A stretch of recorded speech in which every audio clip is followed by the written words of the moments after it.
ሰላም ጤና ይስጥልን ውድ የዋልያ ሚዲያ ቤተሰቦች የዕለተ ቀዳሚ መረጃዎች እናልፋለን። በመጀመሪያም ባንዳ ለሆድ ሲሞት እኛ ግን ለሀገር ሉዓላዊነት ለህዝቦች ክብርና አንድነት እንሞታለን በማለት ፊልድ ማርሻል ብርሃኑ ጁላ የኢትዮጵያ የቁርጥ ቀን ልጆች ጽኑ አቋም አረጋግጠዋል።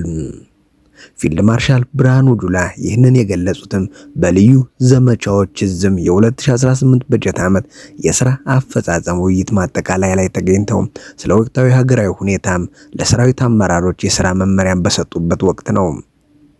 ሻዕቢያ ከጅምሩ ኢትዮጵያን ከባህር በር ለማራቅ ከታሪካዊ ጠላቶቻችን ጋርም በማበር ደባ ሲሰራ የኖረ ኃይል መሆኑንም ያነሱት ፊልድ ማርሻሉ ህወሓትም የኢትዮጵያን ብሔራዊ ጥቅም አሳልፎ በመሸጥና ለ27 ዓመት ስልጣን ይዞ ሀገራችንን የባህር በር አልባ በማድረግ የገዛ ሀገሩን ሰራዊትም እስከ ማጥቃት የደረሰ የክደት ኃይል መሆኑንም አስታውሰዋል። ይሁን እንጂ ኢትዮጵያ በተደጋጋሚ በህወሓት ክደት ብትፈተንም የልዩ ዘመቻ ሰራዊትን መሰል ጠንካራ የሀገር አርበኛ ልጆች ያሏት በመሆኗ ፈተናዎችን በድል ተሻግራ ጉዟን ትቀጥላለችም ብለዋል። ጽንፈኛዎቹ ፋኖንና ኦነግ ሸኔን ጨምሮ አራቱም የጥፋት ኃይሎችም በባዕዳን ስትራቴጂ ስርም ተሰልፈው ኢትዮጵያን የማዳከምና የማፍረስ ጥምረት ቢፈጥሩም ደካማ ኢትዮጵያን የማየት የከንቱ ምኞት ህልማቸው መቼም እንደማይሳካም በተግባር ታይቷልም ብለዋል። ወያኔ የኢትዮጵያ ህዝብን በመከፋፈልና የትግራይን ህዝብም ከወንድም ኢትዮጵያ ህዝብ ጋር በጠላትነት እንዲተያይ ሲሰራ የኖረ እኩይ የፖለቲካ አራማጅ ነው። ዛሬ ላይ ያ ሁሉ ሴራው ከሽፎ የትግራይ ህዝብም ጨምሮ አጠቃላይ የኢትዮጵያ ህዝብ የዚህም ቡድን መሰሪነት በመረዳቱ ከህዝብ ተነጥሎ የቀድሞ ጠላቶችን ሸኔና ጽንፈኛዎችን አቅፎ እንዲሁም ሻዕቢያንም አዝሎ የትላንትን ክህደቱን በአደባባይ እየደገመ ይገኛልም ብለዋል ፊልድ ማርሻሉ። በዚህ የልዩ ዘመቻ እዝ አባላት እነዚህን የጥፋት መልእክተኞችም በኢትዮጵያ ህዝቦች ላይም የደቀኑትን ጥፋትን በማምከን እብሪታቸውን ማስተንፈስና የጥፋት እግራቸውን መስበር እንዳለባቸው ፊልድ ማርሻል ብርሃኑ አሳስበዋል። በተለይም የህወሓትን የፋኖና የሸኔን ተላላኪ ሚና መስበር የሻዕቢያንን የግብረ አበሮቹን ተስፋ ማጨለም እንደሆነ በማስረዳት ሰራዊቱ ከአያቶቹ የቀደመውን አርበኝነት በተግባርም እንዲያሳይ አቅጣጫም ሰጥተዋል። በአሁኑ ወቅትም በትጥቅም ሆነ በሰው ኃይል ግንባታ ከፍተኛ ደረጃ ላይ የደረሰው የልዩ ዘመቻቸው ዝም ለሰፈረ ባንዳዎች ብቻ ሳይሆን በየትኛውም አቅጣጫ በሀገር ላይ ለሚቃጣ ማናቸውም ጥቃት ፈጣንና አስተማማኝ ምላሽ ለመስጠት ሙሉ ዝግጅትነትን አረጋግጠናልም ብለዋል። ኢትዮጵያ በጀግኖቿ ልጆች ደጀንነት የጀመረችውን የእድገትና የብልጽግና ጉዞ የወደፊት ትቀጥላለች። የታሪካዊ ጠላቶቻችን ህልም መቼም አይሳካም ሲሉም ገልጸዋል ፊልድ ማርሻል ብርሃኑ ጁላ። ወደ ቀጣይ መረጃ ስናልፍም በራያ ቆቦም አዲስ ውጊያም ተቀስቅሷል። በአማራ ክልል በሰሜን ወሎ ራያ ቆቦ ዛሬ ነሐሴ 9 2018 ዓ.ም ማለዳ 1 ሰዓት ከ30 የተቀሰቀሰው ውጊያ ለተወሰነ ጊዜ ከቆየ በኋላ በአሁኑ ሰዓት መረጋጋቱን ምንጮች ያስረዳሉ። ከማለዳ 1 ሰዓት ተኩል ጀምሮ ሲካሄድ የቆየው ውጊያም ለ1 ሰዓት ተኩል ያህልም የዘለቀ ሲሆን 3 ሰዓት አካባቢ ጀምሮ ውጊያው ጋብ ማለቱም ተሰምቷል። ወደ ዋጃ መስመር ተንቀሳቅሶ የነበረው የመከላከያ ሰራዊት ወደ ካምፑም ተመልሷል።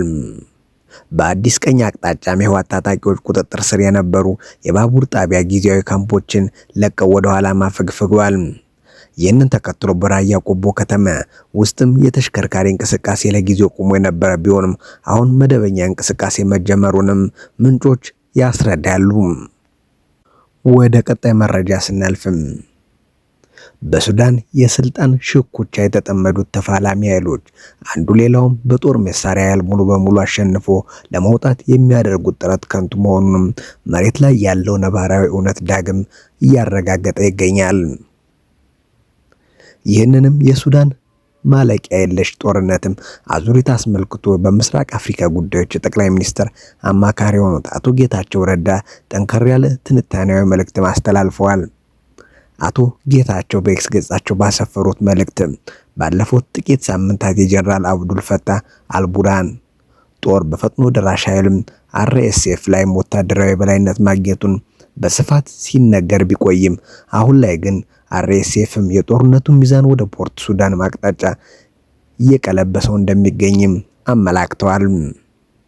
ፈጥኖ ደራሽም ኃይሉም በብሉ ናይል ግዛትም የሚገኙትን ኮርሙክና ቃይስን ከተሞችን ዳግም መቆጣጠሩም የዚሁ ወታደራዊ ፍክክር ማሳያ መሆኑንም ገልጸዋል።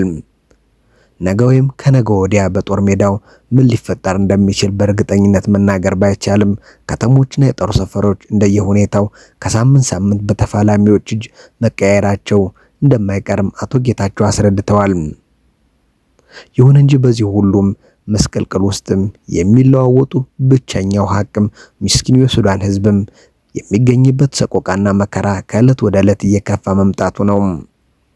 ተጨማሪ የጡንቻ መፍታታት ለሀገሪቱ የፖለቲካ ቀውስ መፍትሄ እንደማያመጣ ያሰመሩበት አማካሪው ሁለቱም ወገኖችም ከተኩስ ይልቅም ንግግር ብቸኛውና የመጨረሻ አማራጭ መሆኑንም አምነው መቀበል አለባቸው ሲሉ መክረዋል። ይሁንና የሰላምና የውይይት አማራጭ ከዚህ ቀደም ወደ ፖርት ሱዳን ባቀኑበት ወቅትም ለጀነራል አልቡርሃን በአካልም ማድረሳቸውንም አስታውሰዋል። በሱዳን ጉዳይ ጣልቃ ለሚገቡ የውጭ ኃይሎችና ዓለም አቀፍ ማህበረሰብ መልእክት ያስተላለፉት አቶ ጌታቸው የውጭ መንግስታትም ሆኑ ሌሎች አካላት ለተፋላሚዎች የሚያደርጉትን ማንኛውንም አይነት ድጋፍ የኃይል ሚዛኑ በአንዴ እንደሚቀይረው አስገነዝባለሁ። በመሆኑም ዓለም አቀፍ ማህበረሰብ የተለመደውን የዳር ተመልካችነት ትቶ ደግና ሩሩህ የሆነውን የሱዳን ህዝብም በከፍተኛ ሁኔታ የተጠማውንና የሚገባውን ሰላም እንዲያገኝም በተቀናጀ መንገድ ሊሰራ ይገባል ሲሉም ጥሪያቸውን አቅርበዋል። ወደ ቀጣይ መረጃ ስናልፍም ዶናልድ ትራምፕ በቅርብ ሆርሙዝ የአሜሪካ ግዛት አካል እንደሚሆንም ተናገሩ። ከኢራን ጋር ያለ ግጭት እየተባባሰ ባለበት በአሁኑ ሰዓት የአሜሪካው ፕሬዝዳንት ዶናልድ ትራምፕ ኢራን ከተሸነፈች በኋላ ሆርሙዝ የአሜሪካ ግዛት አካል እንደሚሆንም ተናግረዋል። ዓርብ ዕለት በኒውዮርክ ለደጋፊዎቻቸው ንግግር ሲያደርጉት ትራምፕም አሜሪካ በቅርብ ዓለም የነዳጅ ተፈጥሮ ጋዝና የማዳበሪያ አቅርቦት ወሳኝ የሆነውን የሆርሙዝ ባህር መስመርም የግዛቱ አካል እንደምታደርግም ገልጸዋል። አሁን ላይ ከፍተኛ ሽንፈት እየገጠማት ያለችውን ኢራንን ድል አድርገን ከጨረስነ በኋላ በቅርብ የሆርሙዝ መጠንም የአሜሪካ ግዛት አድርጌ አውጃለሁ ሲሉ ትራምፕ በኒውዮርክ ግዛት ጋርደን ሲቲ በሚገኘው የፖሊስ አካዳሚ በተደረገ ስብሰባ ላይ ተናግረዋል። ይህ እውነት ሲሉም አክለዋል። ትራምፕ ዓርብ ዕለት ንግግር ባደረጉበት ወቅት የሆርሙዝ ወሽመጥ በመዘጋቱ ምክንያት ስለጨመረው የነዳጅ ዋጋ ማስተያየታቸውን የሰጡ ሲሆንም አሜሪካውያን ተጨማሪ ክፍያ መክፈላቸውን መቀበል አለባቸውም ብለዋል። የፕሬዝዳንት ንግግሩን ከ5 ወር በላይ የቆየው የኢራን ጦርነት ላይ ዋሽንግተን የፖሊሲ ለውጥም ስለሚያካሂዷ ወይም ታስቦበት የተሰረዘው አስተያየትም ስለመሆኑ ምንም የታወቀ ነገር የለም። የኢራን ምክትል ውጭ ጉዳይ ሚኒስተር ካዜም የትራምፕን አስተያየት ከሰሙ በኋላም ወሽመጡ በኢራን ቁጥጥርና ስልጣን ስር ይቆያል፣ ምንም አንረበሽም በማለትም ተናግረዋል። አሜሪካና እስራኤል የካቲት 21 2018 በጋራ በመሆን ኢራን ላይ ጦርነት ካወጁ ወዲህም የሆርሙዝ ወሽመጥን በቋሚነት ተዘግቷል። አሜሪካና ሌሎች የሀገሪቱ ከፍተኛ ባለስልጣናት የኢራን ጦርን በጀመረበት ወቅት የሀገሪቱን የኒውክሌር ፕሮግራም ማስቆም ዋነኛ ዓላማቸው መሆኑንም ሲናገር ነበር።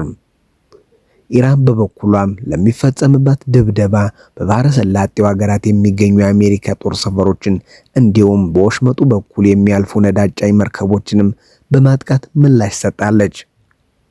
አሜሪካ ወደ ኢራን ወደቦችም የሚገቡና የሚወጡ መርከቦችን እንቅስቃሴ የገደበች ሲሆንም የሁለቱ ሀገራት መካረርም የዓለም ነዳጅ ዋጋ ቅናሽ እንዳያሳይም አድርጎታል።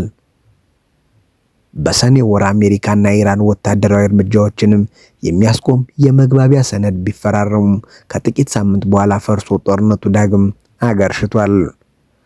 ትራምፕ ዓርብ ዕለት የሀገሪቱ ሕግ አውጪዎችን በተሰበሰቡበት ባደረጉት ንግግር ኢራን ወደቦች ላይ የጣሉት እግድም ማንም ሊጥሰው የማይችል መሆኑን በመግለጽም አወድሰዋታል።